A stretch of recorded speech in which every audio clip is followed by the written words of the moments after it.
வணக்கம் நண்பர்களே, இந்த வீடியோவில் டெம்பரேச்சர்னுடைய கைனடிக் இன்டர்பிரிட்டேஷன்ஸ், அதாவது டெம்பரேச்சருங்கிற ஒரு மேக்ரோஸ்கோபிக் வேரியபிள் எந்த மைக்ரோஸ்கோபிக் வேரியபிளை டிபெண்ட் பண்ணுதுன்னு பார்க்கலாம். ஏற்கனவே நம்ம ப்ரெஷரை நம்ம டெரைவ் பண்ணி இந்த மேக்ரோஸ்கோபிக் வேரியபிள் எந்தெந்த மைக்ரோஸ்கோபிக் வேரியபிளை டிபெண்ட் பண்ணுதுங்கிறத நம்ம பார்த்துட்டோம். இதான் நம்ம அதில் கண்டுபிடிச்ச ஃபார்முலா 1/3 nmv². இது பேர் நம்பர் டென்சிட்டி. அப்படின்னா என்ன அர்த்தம்? Number of molecules per unit வால்யூம்னு அர்த்தம். இது மீன் ஸ்கொயர் ஸ்பீட். இதான் ப்ரெஷருக்கான உண்மையானது. இப்போ இதை அரேஞ்ச் பண்ணுங்க. PV = mv²/3ன்னு வருது. ரைட்டா? இந்த PVயை நம்ம ஐடியல் கேஸ் ஈக்குவேஷன் படி இப்படி எழுதலாமா? NKT = 1/3 mv²ன்னு எழுதலாம்.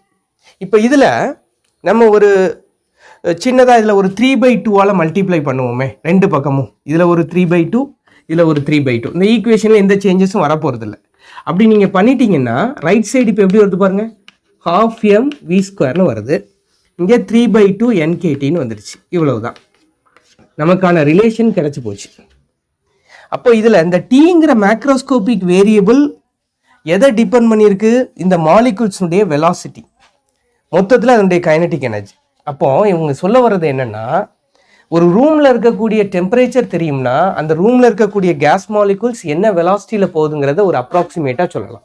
இதை ஆவரேஜ் கைனடிக் எனர்ஜின்னு சொல்லணும். இதை நம்ம தோராயமாக நம்ம கண்டுபிடிச்ச மாதிரி அர்த்தம். ரைட்? ஸோ இதுதான் கைனடிக் இன்டர்பிரிட்டேஷன் ஆஃப் டெம்பரேச்சருக்கான விளக்கம். ரைட்? தேங்க்யூ.